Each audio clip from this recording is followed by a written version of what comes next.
سنو، یہ مت سوچو کہ تمہاری دعائیں نہیں سنی جا رہی ہے یا کبھی قبول نہیں ہوں گی، بلکہ یہ جان لو تمہاری دعائیں تو عرش پر جا چکی ہیں۔ اس کے تو بس ایک کن کی بات ہے۔ جب تمہارے حق میں بہتر ہوگا تو اس نے کن کہنا ہے اور فیکن کے معجزے ہو جانے ہیں۔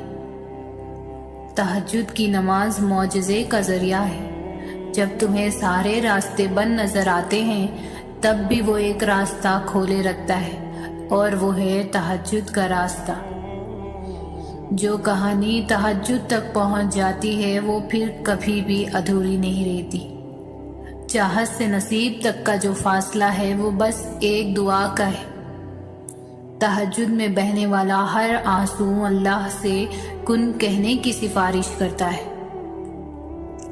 تہجد کے وقت نماز کے بعد دعا مانگتے ہوئے سسکیاں بھرنا اور پھر یہ محسوس کرنا کہ میرے اللہ میرے روبرو بیٹھے ہیں، اور پھر اپنی ساری باتیں اللہ تعالیٰ کو بتانا، اپنے سارے معاملات اللہ کے سپرد کرنا، کسی شخص کو اپنے اللہ سے مانگنا، اللہ تعالیٰ سے ضد کرنا، بچوں کی طرح اپنے حق میں بہتر سے بہترین کرنے کی دعا مانگنا، نصیب بدلنے کا کہنا، اپنا دکھ درد بتانا اور پھر کہنا کہ اللہ تعالیٰ یہ بندہ یہ بندی آپ کے کن کی منتظر ہے، کہہ دیجئے نہ ہو جا کہ ہو جائے مکمل ہماری داستاں، اور روتے روتے درود شریف پڑھ کے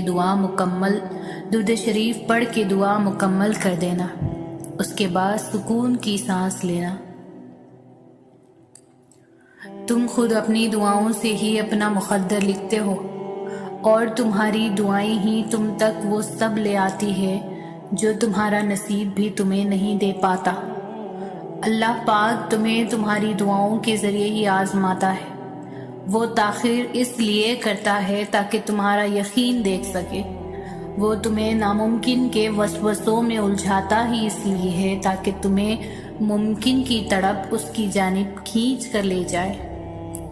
اس کے سامنے تو پتے کی بھی اتنی ہمت نہیں ہوتی کہ وہ ہل جائے، پھر وہ تمہارے ہاتھوں کا اس کے روبرو اٹھنا کیسے بے وجہ ہو سکتا ہے؟ جب وہ تمہاری دعاؤں کو قبولیت کے لیے چن لیتا ہے تب وہ تمہارے دل میں دعا کا خیال بھی خود ہی ڈالتا ہے۔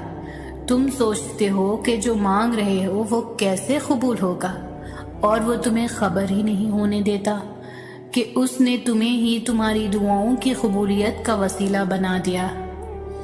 تم اور نصیب اور وقت سے لڑتے ہو، یہ سوچے بنا ہی کہ نصیب لکھنے کا اختیار تو اللہ پاک نے تمہیں دے رکھا ہے کہ اپنی دعاؤں سے جب چاہو جو چاہو بدل ڈالو۔ تمہاری دعائیں وہ سب کر سکتی ہے جو تمہارا مقدر نہیں کر سکتا، اور دعاؤں سے تو رب بھی مل جاتا ہے، اور پھر یہ چاہت کیا چیز ہے؟ بس تمہیں یقین رکھنا ہے کہ جو اس سے مانگ لیا جائے وہ مل کر ہی رہتا ہے، پھر وہ تمہیں وہاں سے دے گا کہ تمہاری دعائیں بھی حیران رہ جائیں گی۔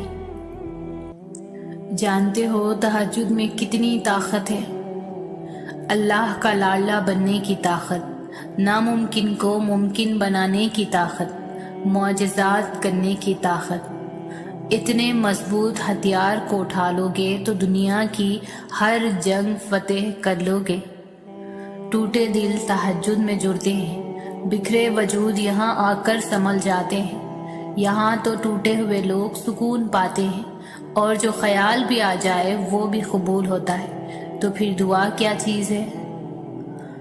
تہجد اتنی قیمتی ہے کہ اللہ اگر ہمیں نہ دیتا تو ہم کبھی سمجھ ہی نہیں پاتے کہ اللہ کی محبت کس کو کہتے ہیں۔ نیند قربان کر کے جب روتی ہوئی آنکھیں اللہ کو مناتی ہیں نا تو خواب حقیقت بن جاتے ہیں اور تعبیریں کن میں بدل جاتی ہے۔ تہجد میں مانگی گئی دعا ایسے تیر کی طرح ہے جس کا نشانہ کبھی خالی نہیں جاتا۔